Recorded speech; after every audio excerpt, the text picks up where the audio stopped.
दिन से रात की तरह, मौसम से मौसम की तरह, ऐ मॉस्को हम फिर मिलेंगे। अलविदा।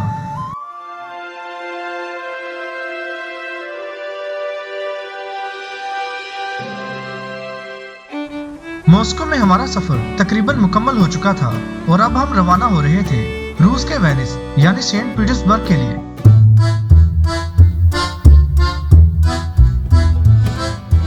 असल में यही वो शहर है जिसे देखने खास तौर पर हम रशिया आए थे। इन दिनों सेंट पीटर्सबर्ग में रातों का रंग लाहौर में दिसंबर की नीली शामों की तरह होता है। आप चाहें भी तो सेंट पीटर्सबर्ग में जून जुलाई में काला आसमान तलाश नहीं कर सकते।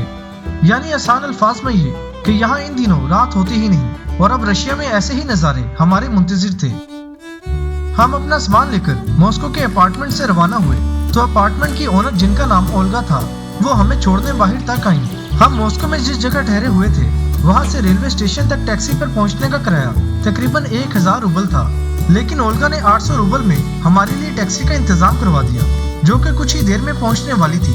आज 800 रशियन रूबल्स पाकिस्तानी तकरीबन 1960 रुपए बनते हैं।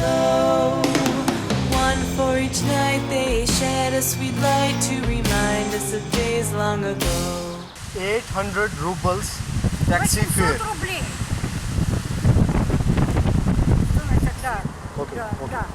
ओल्गा से हमारी ये आखिरी मुलाकात थी। हमने उनका शुक्रिया अदा किया और वहाँ से रवाना हो गए।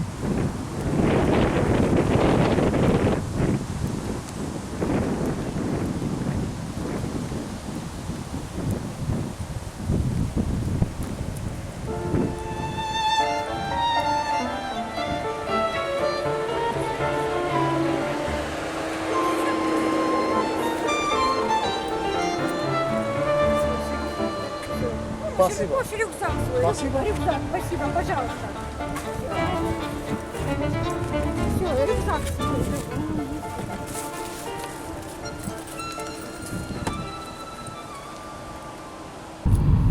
Do you know English? No English? Немножко. Russian language? Ну, чуть-чуть. Are you from Russia?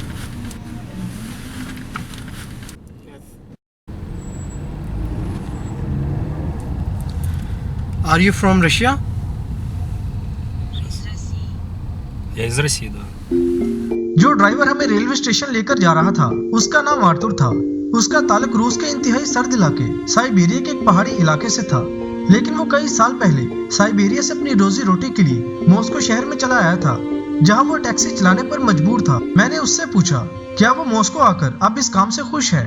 इस पर उसने फौरन मेरी तरफ मुस्कुराकर देखा और फिर अचानक उसके चेहरे से मुस्कुराहट खत्म हो गई और वो खामोशी से गाड़ी चलाने लगा।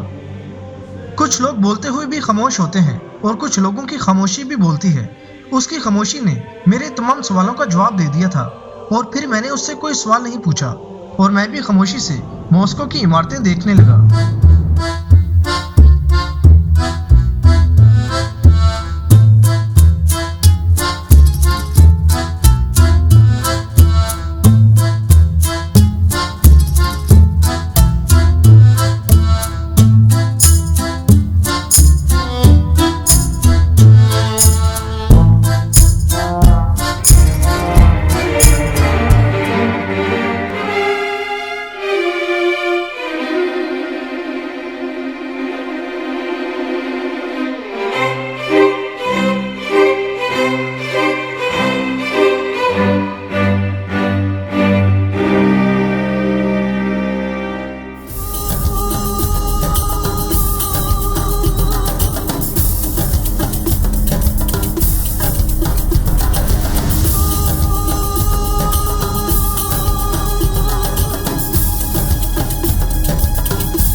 के ऊपर बने एक पुल से गुजरी तो अचानक हवा ठंडी हो गई।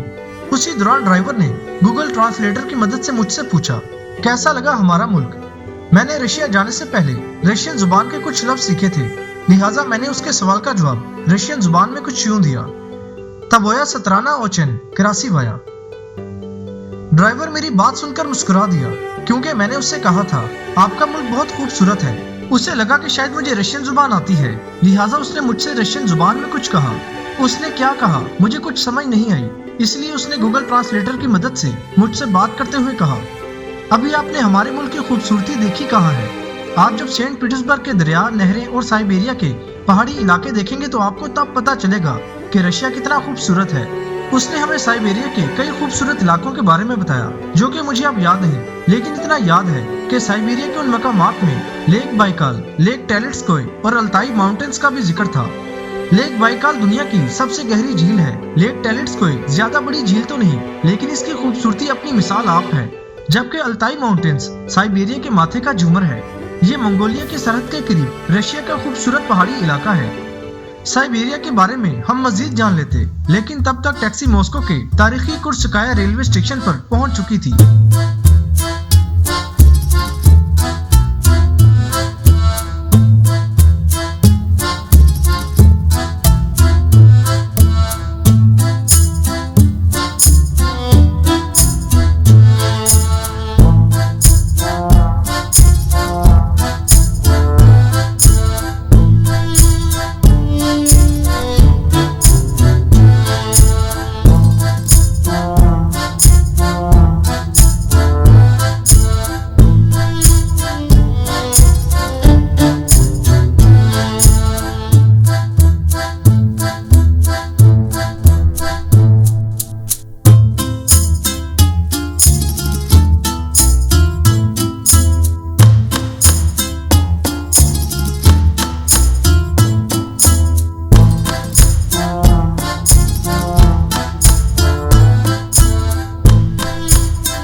ट्रेन के आने में कुछ वक्त बाकी था, लिहाजा हमने वेटिंग लॉन्ज में ही बैठकर ट्रेन का इंतजार करने का फैसला किया।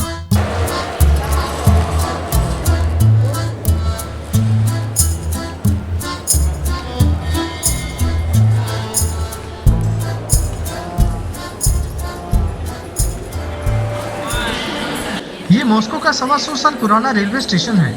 इसे अवाम के लिए 1896 में खोला गया था। चलिए अब इस रेलवे स्टेशन पर थोड़ा सा घूमते हैं और मैं आपको दिखाता हूँ कि ये रेलवे स्टेशन है कैसा।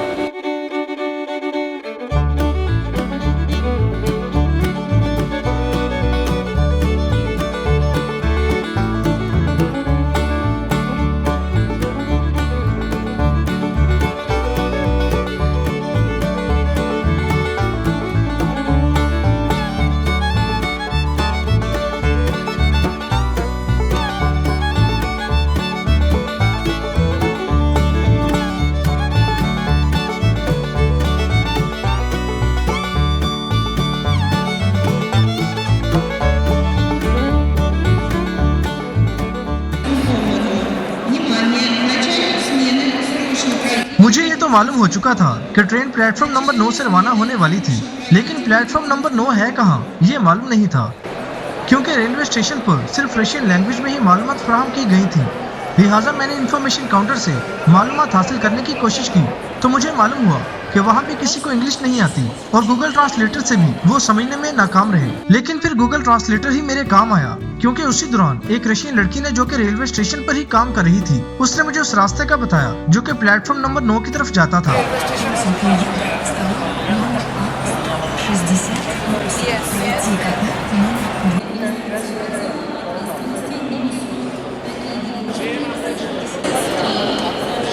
Thank you so much. May God bless you.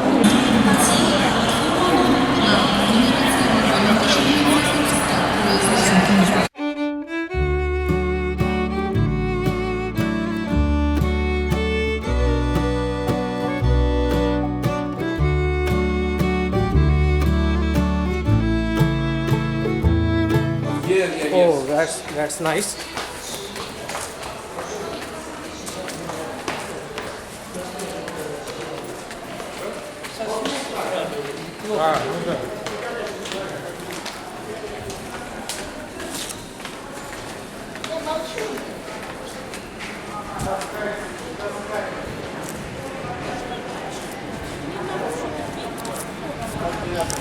This train? This train. इस सीरीज की अगली वीडियो में हम सैर करेंगे रशियन ट्रेन की। रास्ते में ट्रेन कई जंगलों, नहरों, झीलों और दरियाओं के ऊपर से भी गुजरेगी और साथ में होंगे ढलते सूरज और रोशन चांद के खूबसूरत नजारे। मॉस्को से सेंट पीटर्सबर्ग का वो सफर हम तय करेंगे 10 घंटों में, और वो सारा सफर मैं आपको दिखाऊंगा सिर्फ 10 मिनट में।